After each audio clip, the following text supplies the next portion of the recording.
Di rumah ada tayangan nih, Nabung Dosa versi cowok featuring Kang Catet Dosa. Kita lihat tayangannya, silakan. Aku janji aku bakal setia. Dosa bohong ya? Oke. Kamu udah nemenin aku dari nol sampai sekarang. Cuma kamu yang ada di hati aku. Bede, terusin dong. Aku gak peduli walaupun kita udah tua, kita bakal jelek keriputan. Aku bakal selalu jaga kamu. Idi, geget cuy. Apapun yang terjadi, aku selalu seneng jalaninnya. Susah, seneng, asalkan aku sama kamu.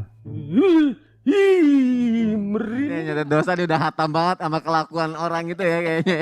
Ya Allah, ya pasti bakal omongin ini lagi nih ya Allah. Tadi jamaah ada di rumah, Ustadz Bani sudah menjelaskan mengenai kalau Allah maha membolak-balikan hati manusia. Dan berhubungan dengan taubat, tadi aku sempat nyinggung sedikit nih di segmen sebelumnya, taubat sambal. Identik dengan sehari-hari ya Ustadz Maulana ya, taubat sambal. Kalau kita mau taubat, kan harus istiqomah, jangan belok-belok, ragu atas segala macamnya. Nah pertanyaannya Ustadz Maulana, bagaimana caranya biar gak taubat sambal atau biar kita bisa konsisten? Silakan Ustadz Maulana. Mantap, Masya Allah. Izin sesam dan Ustadz Bani. Bismillahirrahmanirrahim.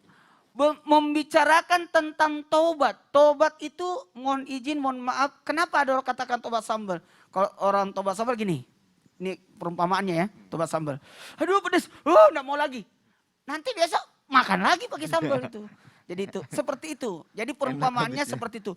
Menggampangkan sekiranya. Ini tadi Sasam tadi di segmen sebelumnya menyatakan bahwa sekiranya dosa itu dinampakkan. Kita perumpamaan satu titik. Banyaknya titik itu. Aduh. Sekiranya. Padahal memang itu diumpamakan di hati ada titik di situ. Sehingga ketika sudah terlalu banyak titik di hati, susah mendapat hidayah. Maka jangan pernah mempermainkan dosa. Jangan sepelekan dosa walaupun itu kecil. Karena bukan dari dosa besar dan dosa kecilnya. Tapi kepada siapa kita berdosa. Dan juga di segmen sebelumnya Allah tahu kita berdosa. Cuma Allah menunggu kita mengakui dosa kita. Maka ada tips sebenarnya, ada beberapa tips agar supaya tidak tobat sambal. Tetap istiqomah supaya tobatnya itu aman. Mau tahu? Mau tahu? Mau banget. Yang pertama pahami 2 kalimat syahadat. Pahami. Jadi kita ini mohon maaf pengakuan bahwa syahadat kan 2 kalimat syahadat ini 2. Kalimat tauhid dan kalimat nabi ya. Pengakuan terhadap bagaimana kita mohon izin mengakui kita tidak punya Tuhan kecuali Allah. Dan pengakuan bahwa nabi itu adalah utusan Allah. Jadi artinya apa? Ikuti aturan syahadat yang kita, karena syahadat itu fondasi. Rumah kalau tidak ada fondasinya goyang itu. Susah, makanya amal ibadah itu harus kuat dengan adanya pondasinya itu. Yang kedua, lebih bagusnya begini, mohon izin ini alhamdulillahirrahmanirrahim ada guru-guru kita, banyak kajian kita bisa dapatkan, mengkaji Al-Quran dan menghayati. Karena bukan hanya membaca tapi memahami, bukannya memahami tapi mengamalkan, bukannya mengamalkan tapi mencintai. Di dalamnya adalah bentuk bagaimana kita membaca Quran. Jadi itu banyak. Jadi proses membaca Quran itu bukan hanya, kalau anak saya suruh genjot ngaji 2 juz 1 hari, 2 juz 1 hari. Udah dibiasakan.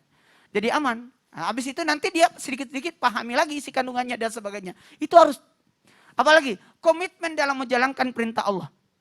Komitmen. Jadi sholatnya tepat waktu. Nih, kalau memang taubat sesungguhnya salat tepat waktu.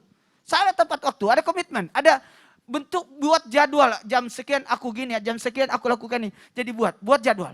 Orang yang benar-benar tobat sudah membuat komitmen tersendiri. Apalagi coba baca kisah-kisah orang-orang soleh. Saya itu waktu kecil terharu dengan kisahnya Rabiatul Adawiyah. Wah itu nonton itu, aku nonton sampai masih kecil saya itu. Aku pernah kecil loh. Sekarang? Masih kecil sih. Jadi itu waktu masih kecil itu SD itu aku nonton kisah Rabiatul Adawiyah tertarik. Aku nonton lagi film kisah-kisah yang jadi bagus. terinspirasi ya Ustadz ya? Jadi inspirasi luar biasa. Apalagi memperbanyak doa tadi ya muqallibal qulub sabit qalbi ala dinik. Itu dan terakhir ingat pergaulan. Wah itu yang paling penting Itu ya yang Ustadz pergaulan ya? karena pergaulan itu Ya. luar biasa, sangat mempengaruhi. Masya Allah, berarti itulah tadi cara-cara biar kita tetap istiqomah berbuat kebaikan setelah kita bertobat ya Ustadz. Iya, ya? karena kalau kita bergaul sama orang yang baik, dia pasti ingatkan kita kalau kita lagi berdosa. Masya Allah, terima kasih Ustadz Maulana untuk penjelasannya tuh.